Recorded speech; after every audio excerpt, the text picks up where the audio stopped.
அன்பும் பண்பும் பாசமும் நேசமும் நிறைந்த நட்புகளுக்கும் உறவுகளுக்கும் இனிய காலை வணக்கம். இன்று நாம் முன்னாள் ஜனாதிபதியும் இஸ்ரோ விஞ்ஞானியுமான டாக்டர் A.P.J அப்துல் கலாம் அவர்களை பற்றி பார்ப்போம். டெபிள் திட்டத்தை மேலும் தொடர வேண்டும் என்று குழு அரசுக்கு வலுவாக பரிந்துரை செய்தது.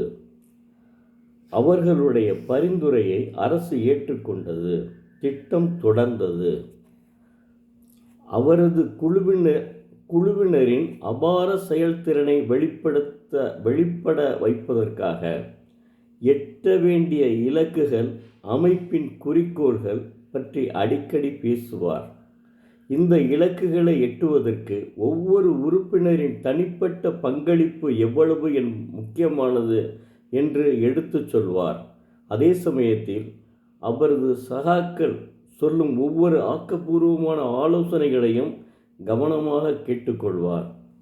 அவர் ஒரு நாள் அவருடைய நாட்குறிப்பில் எழுதி வைத்ததை படித்து பார்த்தார். காலத்தின் மணல் பரப்பில் உன் காலடி சுவடுகளை பதிக்க விரும்பினால் உனது கால்களை இழுத்து இழுத்து நடக்காதே. இந்த அளவுக்கு அவர் கவிதையிலும் மிக திறமையாக இருந்திருக்கிறார். தமிழினுடைய பற்று, தமிழ் மொழியினுடைய பற்று, அது ராமநாதபுரம் மக்களுக்கே உரிய தனிப்பட்ட உணர்வு. தன்னை சுற்றிலும் நிகழ்ந்து கொண்டிருக்கும் எல்லா விஷயங்களையும் அந்த தருணத்திலேயே அறிந்து கொண்டிருக்கும் ஒரு தலைவரால் தான் தமது அணியை சுதந்திரமாக வழிநடத்த முடியும் என்பதை அடிக்கடி சொல்வார். எஸ்எல்வி திட்டப்பணி விறுவிறுப்படைந்ததும் பேராசிரியர் தவான் ஒரு நடைமுறையை அறிமுகப்படுத்தினார். இத்திட்டத்தில் பங்கேற்றுள்ள ஒட்டுமொத்த குழுவினரும் இணைந்து திட்ட வளர்ச்சியை மதிப்பீடு செய்யும் முறை அது. லட்சிய வேட்கை கொண்டிருந்த மனிதர் பேராசிரியர் தவான்.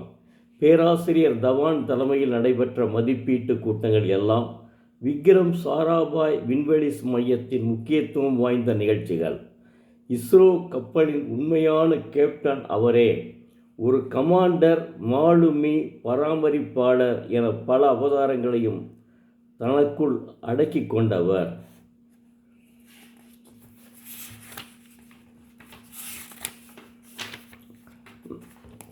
இப்படி மகத்துவமான திட்டத்தில் முன்னேறி கொண்டே வருகிறார். அடுத்து அனைத்து அன்பு உள்ளங்களையும் நான் கேட்டுக்கொள்வது, ஒவ்வொரு அதிகாரத்திலும் ஒரு குறளை தினமும் படியுங்கள். மனப்பாடம் செய்ய வேண்டும் என்று நான் சொல்லவில்லை. அந்த குறளை பொழிப்புரையுடன் படியுங்கள். நிச்சயம் நீங்கள் தவறு செய்ய மாட்டீர்கள். 1330 குறள்களையும் படித்து முடித்தவுடன் தவறும் செய்ய மாட்டீர்கள், மற்றவர்களுக்கு உதவியும் செய்வீர்கள். நிச்சயம் இது நடக்கும். தெய்வப்புலவர் திருவள்ளுவருடைய குறள்களை முறையாக படித்து முன்னேற்றம் அடையுங்கள். நன்றி, வணக்கம்.